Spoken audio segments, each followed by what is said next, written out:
Start by making your bed. I can already hear you. Start by making your bed? It sounds absolutely ridiculous, doesn't it?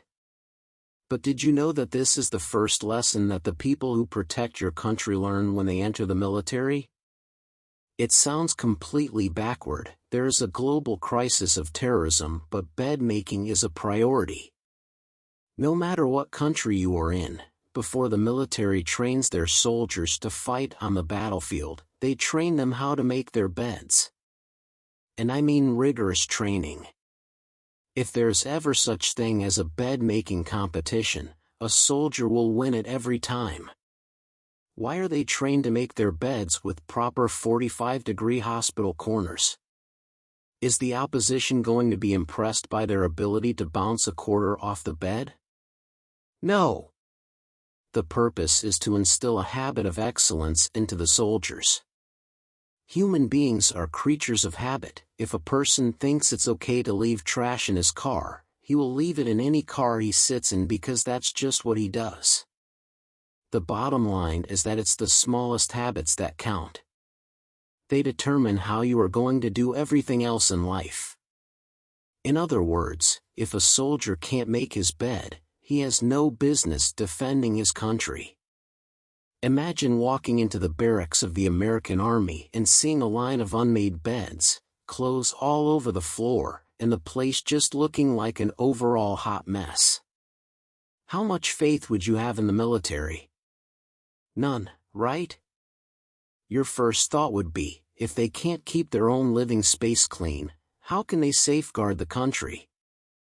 If you can't be bothered to make your bed, you won't be bothered when it comes to loading your rifle.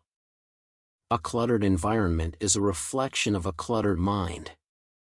I generally find it pretty easy to judge where a person is mentally when I walk into their house. This is why there is so much importance placed on attention to detail in every area of a soldier's training. In the military, beds are called racks, and making a rack in a specific way is not just for cleanliness, but also to ensure that all the soldiers are on the same page. Navy SEAL Admiral Bill McRaven gave a speech at the University of Texas where he spoke about the 10 lessons he learned while he was being trained as a SEAL. It sounded awfully strange to hear such a strong and accomplished man state that he got to where he is today because of something as simple as making his bed. He went on to state that making your bed in the morning is an accomplishment. It gives you a sense of pride that you have achieved something for that day. It also provides momentum and additional encouragement to move on to completing other tasks. Keeping your house in order is not the only thing that's important here. The standards you set for yourself and how much respect you have for yourself and your family is made clear by your environment. It is also important to note that this is not about pursuing perfection but excellence. People who do things in a spirit of excellence, do mundane, ordinary, everyday tasks in an extraordinary way. The first directive I am giving you in your journey to personal growth is to clean yourself up. I know, this doesn't sound very exciting and it's certainly not the stuff that movies are made of. In fact, it probably sounds pretty foolish if you are someone who's got big dreams, but it's important. The idea here is that if you are faithful with the small things, you will be faithful with the big things. And if you are dishonest with the small things, you will be dishonest with the big things. If you can't get your house in order, how can you get anything else in your life in order? If you want to get anywhere in life, you must adopt a standard of excellence. This is how you prepare for success. Remember, the way you keep your house is the way you will keep everything else in your life. The standard of excellence you keep is all about preparing yourself for greatness. Where you go next in your life is always connected to what you are doing now. Excellence is the key that opens doors of opportunities that will plant your feet on the path to success. It's interesting how we can become immune to clutter, acclimated to debris, and adjusted to junk. We become so complacent around things that once got on our nerves to no end, that we eventually end up ignoring it as if the clutter is no longer visible. Close your eyes and imagine that you want to sell your house, so you put it on the market in the state that it's in today. Who do you think is going to buy it? No one. It will stay on the market until you clean it up. There are no shortcuts in life. Whatever you want is going to take a lot of work, because all great things take time. The question is, are you prepared to put the effort in? Not only to get there but to maintain it.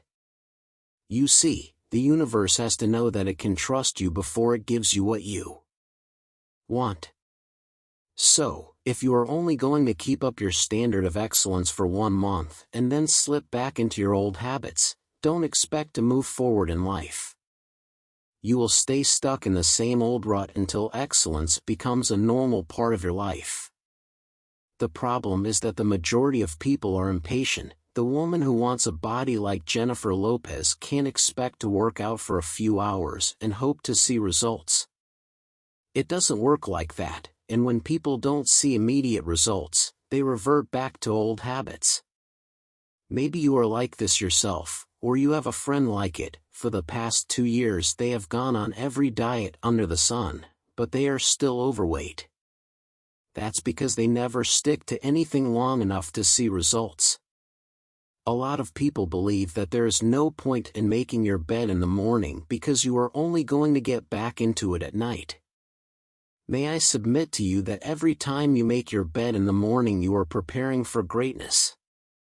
Most people don't see the point of washing the dishes before they go to bed. After all, they are only going to use more dishes in the morning. May I submit to you that every time you wash the dishes before you go to bed, you are preparing for greatness. Most people don't see the point in hanging their clothes up when they take them off because they are only going to wear them again the next day. May I submit to you that every time you hang your clothes up in the evening, you are preparing for greatness.